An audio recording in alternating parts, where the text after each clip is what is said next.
আজকে আপনাদেরকে ছোট্ট একটা আওয়াজ দেব। আমি জীবনে আমার জীবন চলার পথে আপনারা সবাই জানেন, আমি ছোটকাল থেকে আমার মালিকের দয়ায় সেই যখন আমার ক্লাস 3-তে পড়ি, যখন অত্যন্ত ছোট, আমার মালিকের দয়ায় তখনও আমি আমার মালিকের খাস মেহেরবানি দিয়ে আমার বাবার সহবতে আমার আব্বা জান ছিলেন ফুরফুরা সিলসিলা ওলিদের ভক্ত, আলহামদুলিল্লাহ।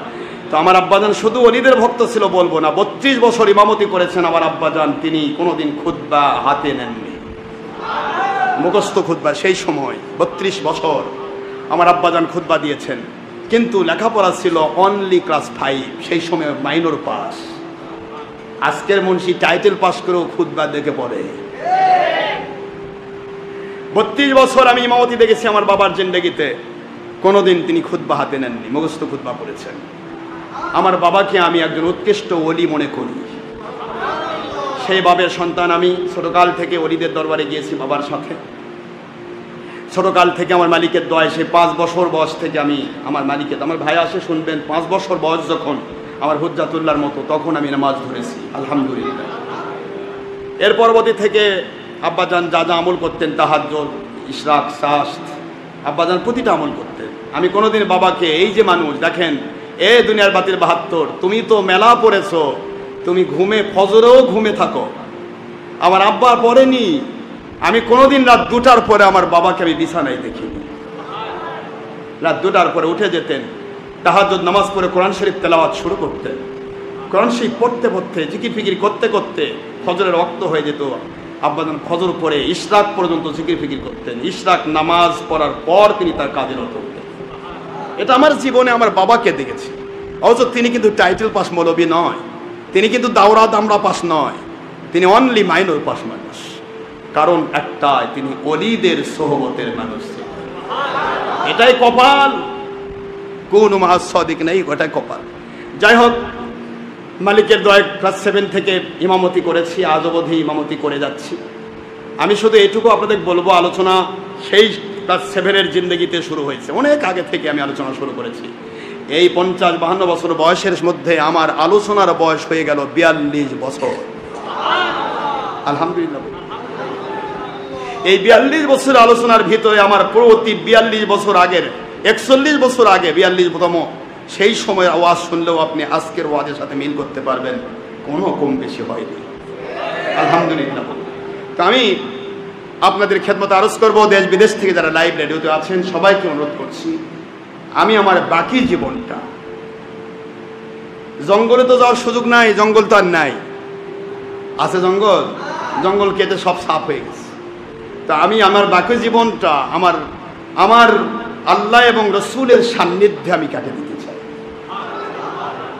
আপনারা কি রাজি আছেন? ইনশাআল্লাহ। আপনারা যারা মোবাইলে আমাকে সাথে যোগাযোগ করেছিলেন, মোবাইলে আমাকে পাবেন না, মন খারাপ করবেন না। দেশ বিদেশ থেকে যারা মোবাইলে আমার সাথে যোগাযোগ করেছেন অনেকেই, 01764761094 এটা আমার নাম্বার। এই নাম্বারে আপনারা অনেকে যোগাযোগ করেছেন, অনেক কথা আমি বলেছি।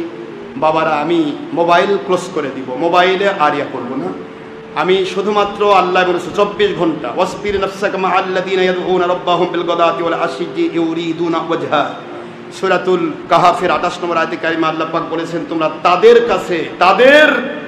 তাদের কাছে সহবতে নিজেকে বিলীন করো, অক্টোপাসের মতো কামড়ে ধরে থাকো তাদের সাথে, যেই মানুষগুলি দিন রাত 24 ঘন্টা একটাই ফিকির থাকে আল্লাহ এবং রসুলকে খুশি করা।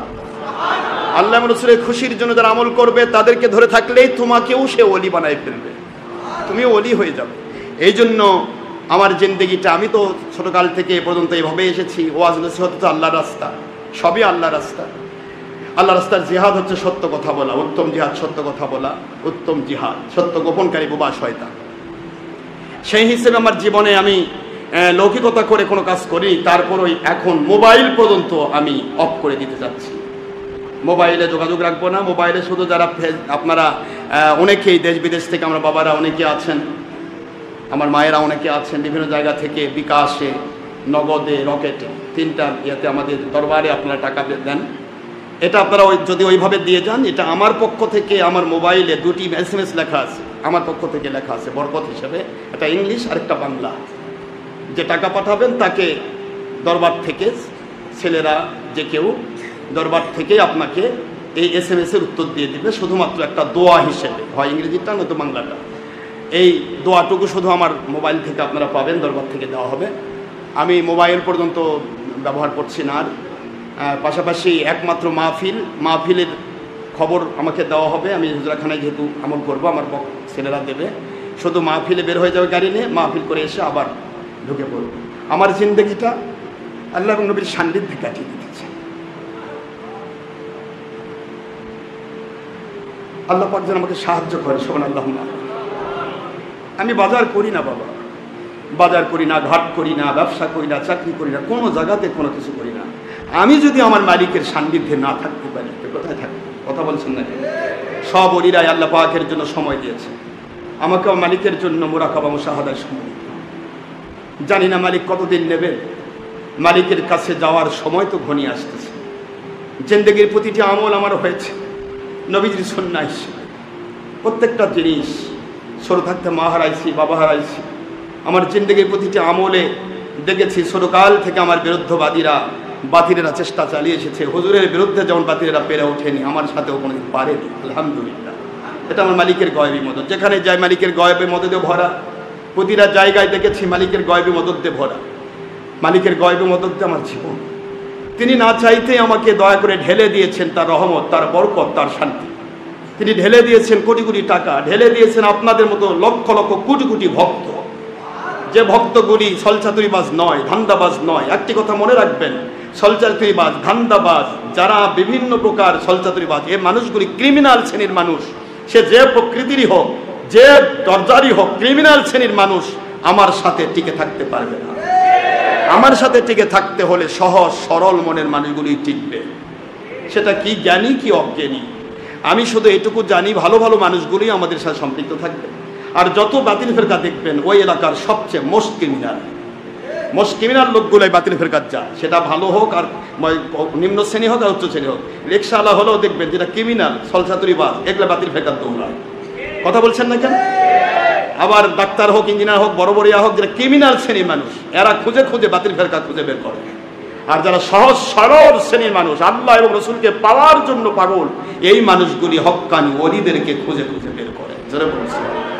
এই জন্য আপনাদের মতো লক্ষ লক্ষ কোটি কোটি ভক্ত আমার মালিক আমাকে দিয়েছেন না চাইতে। আমি যদি আমার মালিকের কাছে নিজেকে ন্যস্ত করে দিতে না পারি, মশগুল করে দিতে না পারি, তাহলে আমার জীবনের সার্থকতা নেই। ঠিক না? ঠিক বলুন। এই জন্য আমার বাকি জীবনটা আমার মালিকের সান্নিধ্যে, নবীজির সান্নিধ্যে দিতে চাচ্ছে। আপনারা কি কষ্ট পাবেন? আর যখনই আপনারা আসবেন, সোহবত যেহেতু ফরজ, কুনু মাস সাদিকিন, সূরাতুল তাওবার 119 নম্বর আয়াত। এই আয়াতের ভিত্তিতে সোহবত ফরজ আমল, যার কারণে আমার জুমাতে আপনারা সোহবত পাবেন, জুমাতে আলোচনা পাবেন, মাহফিলে সোহবত পাবেন, এবং 5 ওয়াক্ত নামাজে আমার সোহবত পাবেন। আলহামদুলিল্লাহ। বাদ বাকি সময় আমাকে কেউ পাবেন না, মোবাইলেও পাবেন না। দয়া করে মন খারাপ করবেন। ওমা আলাইনা ইল্লাল বালাগুল মুবিন, হাদা মা ইনদা মান ফাত, ওমা ইনদাল্লাহি ওয়া রাসূলিহি সাল্লাল্লাহু আলাইহি ওয়াসাল্লাম। সুবহানাকাল্লাহুম্মা ওয়া বিহামদিকা, আশহাদু আল লা ইলাহা ইল্লা আনতা, আস্তাগফিরুকা ওয়া আতুবু ইলাইক। আসসালামু আলাইকুম ওয়া রাহমাতুল্লাহি ওয়া বারাকাতুহু। আমি যেন আমার মালিকের কাছে গয়বী মদদ পেয়ে একজন গোলাম হতে পারি। আর আমি যদি মালিকের গোলাম হয়ে কিয়ামতে জান্নাতে যাই, ইনশাআল্লাহ আপনারা কোটি কোটি ভক্ত আমার সাথে আমার নবীজির জান্নাতের সাথী হবেন।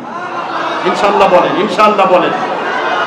এই জন্য আমি এই প্রচেষ্টা করছি। আমার বাস্তব জীবনে আমার মালিক যদি আমাকে নবীজির সুন্নাহর ভিত্তিতে যেহেতু জীবন করেছেন, সুন্নতের ভিত্তিতে যদি আমাকে হায়াত দেন, আমার হায়াতের আর মাত্র 12-13 বছর আছে। 63 বছর বয়সে যদি নবীজি ইন্তেকাল করেছেন, হুজুরের হায়াতুন নবী যদি 63 বছরে যান, আমাকে সেই হিসাবে আমার আল্লাহ 63 বছর সুন্নাহর সিস্টেমে নিয়ে নেন, তাহলে আমার বয়স খুব বেশি আর নেই। সুতরাং এই সময়টা আমার মালিকের কাছে আমি নিজেকে দিয়ে দিতে চাই। আমিন বলেন। আসসালামু আলাইকুম ওয়া রাহমাতুল্লাহি ওয়া বারাকাতুহু।